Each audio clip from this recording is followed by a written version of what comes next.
What is up, everyone? It's your boy Infrar-Ed. Welcome to the Scout Reports. Today I bring you an anime review of Joker Game, Episode 9. And just like I said before, I'm going down with the ship with this one. We're on Episode 9 out of 12. We might as well stick it out together, right? What I can say off the bat is I still stick to my statement that this arc or these two episodes really did benefit from each other by being two-parters. However, to continue to point out the flaws that this series has overall would be a little bit redundant, so I'll try my best not to say the same thing I've said in probably the last 7 or so videos. I mean, I can't help it. It's just so glaring that I have to. Even though this was a two-parter, this second episode was a little bit underwhelming compared to the first. Even though it wrapped everything up, it still felt like everything was just too neat, as the D agency seems to once again and very predictably seem to wiggle their way out of the situation and are always one step ahead. But without further ado, let's get down to the breakdown. Unfortunately, they still managed to waste a little bit of time in this episode. Once again, for the first 3 minutes, being the introduction to the D agency and who they are, as well as the opening, and they spent about a minute and a half reminding us of what's going on, with the D agency being locked in a race of time against the Wind agency for something called the Grand Strategy that is being held by a man named Shirahara. It's very hard to pronounce. I'll try my best. Shirahara. And there was also a British informant by the name of Graham, who, between these two people, one of the two were going to get it. They're trying to stop the Japanese from giving the intel to the British, long story short. And the majority of last episode, or all last episode, we were following a man by the name of Gamo, who at the end was revealed to be initiated into an agency called the Wind Agency, who, once again, as I explained, is in a battle with the D agency for this information, and whoever loses is going to be the agency that takes the fall for this information getting out or for failing, and the victor will be the one main clandestine agency of the Japanese government. So we start off with the head of this Wind Agency in a hotel, and he's going around. I guess he's looking for someone at this point, as he walks into a room which was the wrong room that had an older gentleman and a lady. He apologizes to them and leaves, and he ends up in the room that he's supposed to be in with 7 other people. These guys look similar to the D agency, but this is the Wind Agency. This is his group of people. Again, the Wind Agency and the D agency are on 2 different paths. The D agency from Colonel Yuki, made up of people of his own choosing, regular common people, while the Wind Agency consists of people from the Japanese War College and the army itself. So while they're there kicking back, drinking, and having fun, they're interrupted by a waitress who tells them that it is someone outside who was waiting for this Wind Agency person. If they said his name last week, I don't remember, and if they said it this week, I don't remember, because if they did, they probably only said it once. But anyway, he's interrupted when he says it's someone there who should know who he is, and it comes in and it's a young boy who is clearly the one from the opening that's in the D agency, except he's wearing some glasses.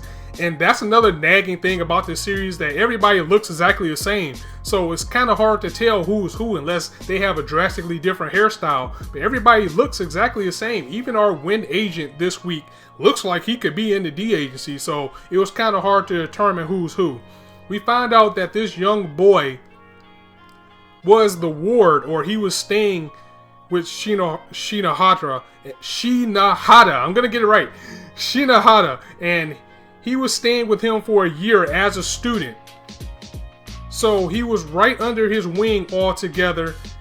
But we find out that the reason why this all happened is because Shirahara paid off the military police or the military doctors in order to keep this kid from being drafted into the army. So he took him in and he falsified documents in order to stop him from going into the army.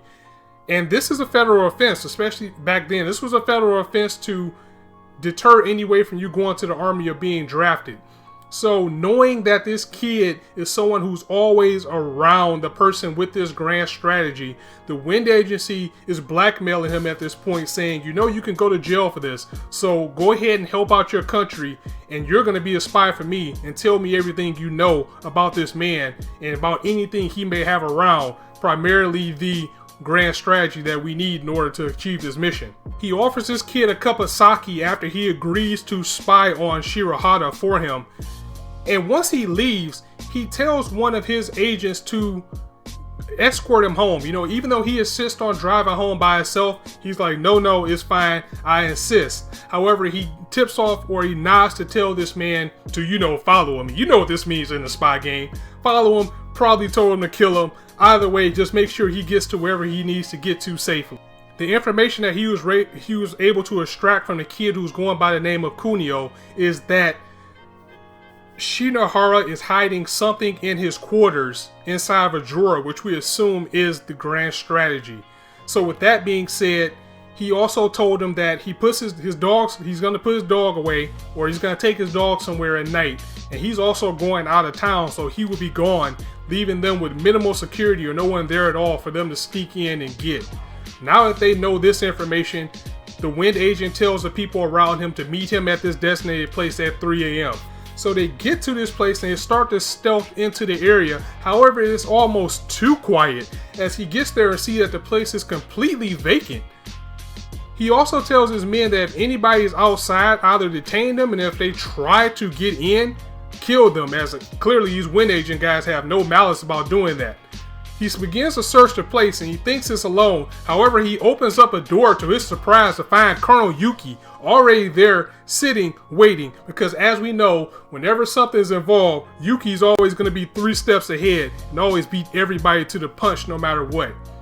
He's shocked that Yuki is there, and he was also hoping that Yuki was there so he can show him up about this. However, it looks like Yuki got to jump on him instead, as Yuki says that this grand strategy that they're looking for is not false, but all it was just a whole bunch of strategies. That's not going to be useful in a war because it's just theories by a whole bunch of war college people who, you know, he has something against. He used to be in the war college. However, he doesn't agree with their methods or anything like that.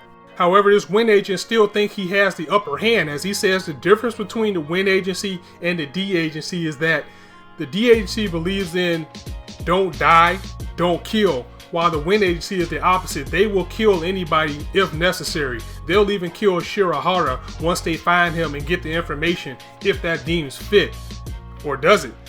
Come on now, you know you don't get to jump on Yuki like that, as the man seems surprised that someone comes behind him. We come to find out that he was sent, or he sent the guy on the order to kill the kid as we expected anyway, and he poisoned his drink with the sake cup that he gave him. However, the kid was just plain drunk, as he reveals that he had the same type of straw mechanism that the Wind Agent had in his hand to poison a drink. He had the same thing to have a counter for it. So he wasn't really poisoned or drunk, he was just acting like he was. And he killed the man who was going to kill him, revealing that he's been a spy all along. And the information that they found on him about him falsifying his information not to join the army was indeed fake, as that was just his cover to get close to Shirahara out all along. This enrages the Wind Agent, of course, as he tries to take a shot and kill Yuki. However, he's counter shot by this D agent, the younger D agent that we've seen, and Yuki just takes him to school by saying, "This is why you're not a true spy. First and foremost, killing someone is the worst thing that a spy can do because it's messy, it's gonna leave a trail behind that you can easily trace or be found, and it's not gonna be good for you." Also, he mentioned that Graham left town already because Shirahara gave him a tip about what the Wind Agency was up to. And how did Shirahara get that? It wasn't the D Agency that tipped him off. It was actually the waitress inside of the inn who told Shirahara about what was going on. Remember I said that he walked in on the waitress and another man. That older man was actually Yuki in disguise, who then pretty much had the waitress in his pocket to relay a message to Shirahara. Shirahara relayed the message to Graham, and he left town, and Graham took his wife and left town as well. So now this grand strategy, if it was real, they don't have it anyway because it's either with Graham or Shirahara. They both left town, and Yuki reveals that he had them both in his pocket all along, as even though Wind Agency thought they were on the upper hand, Shirahara was someone that the D agency always had surveillance on, and they would use him for these type of situations. And now with the trust that Shirahara has with Graham, they also now have an inside with the British intel, and they were able to achieve this by doing everything clean and discreet, unlike the messy way that the Wind Agency was going to do. Is thus why Yuki was scolding this guy, saying, "You're not a real agent because you were willing to kill and make things messy to achieve this goal, while we did that and more, and now that you lost, you're gonna take the fall for all of this as well." Also, the man who was tasked to kill Kunio, you know, the little boy, this was the part, I admit it had me completely fooled, because it gave off the impression last week that this man was part of the D agency, and he either defected or he was going to try to get into the Wind Agency for more detail. However, come to find out, it was the complete opposite. This man was a member, or a War College member, who was trying to infiltrate the D agency, and he worked for the Wind Agency all along. But of course, the D agency was on top of things, as Kunio, right when he was about to kill him, he actually grabbed him. He acted like he was drunk. He grabbed him and choked the man out, putting him to sleep, when he revealed that, you know, he was a false all along. Now that this is all out in the open, of course the Wind Agency are going to be people to take the fall for this, and this head Wind agent is completely disgraced, as Yuki not only one-upped him, he clowned him at the same time by saying, "You're not a real agent, you're sloppy, you're horrible, you're nothing like us." He popped his collar on him a little bit, as Yuki now drives off into the sunset, or the nightfall per se, and this man who can't go back to where he was going because they're going to take the fall, either be court-martialed, decides to kill himself instead of facing court-martial or whatever it is that the Wind Agency was going to face. And that ends our episode. And overall, like I said, it benefited mostly for being 2 parts. However, the second episode just felt like the episodes that we had before. It didn't keep that grand scheme of things going. However, I do admit I was completely fooled, or maybe I was just confused about Gamo, the man that I thought was working for the D agency. However, he was working for the Wind Agency. So it was a nice twist. I should have caught that, but because I didn't catch it, they hit that really well. So I really like that part about it. And we only have 2 episodes left. We got 3 episodes left. We got episodes 10, 11, and 12 coming. Maybe those 3 will link together somehow to an overarching plot. But it seems like the government is still failing to take down the D agency, even with trying to take them out from the inside. So yeah, let me know what you guys thought of the episode. If you like this video, go ahead and hit it a like. If you want to hear more, go ahead and hit the subscribe button, as I bring you guys content almost every day right now. And we're getting closer to that spring season. So now the dates are starting to be revealed. I will have what I'm watching for summer 2016 and what I'm reviewing video coming for you guys, probably in the next week or so. So on that note, I'm going to go ahead and close out here. As I always say, you guys can be anywhere on YouTube right now, but you chose to listen to me, and I really appreciate that. So thanks for stopping by. On that note, it's your boy Infrar-Ed signing out.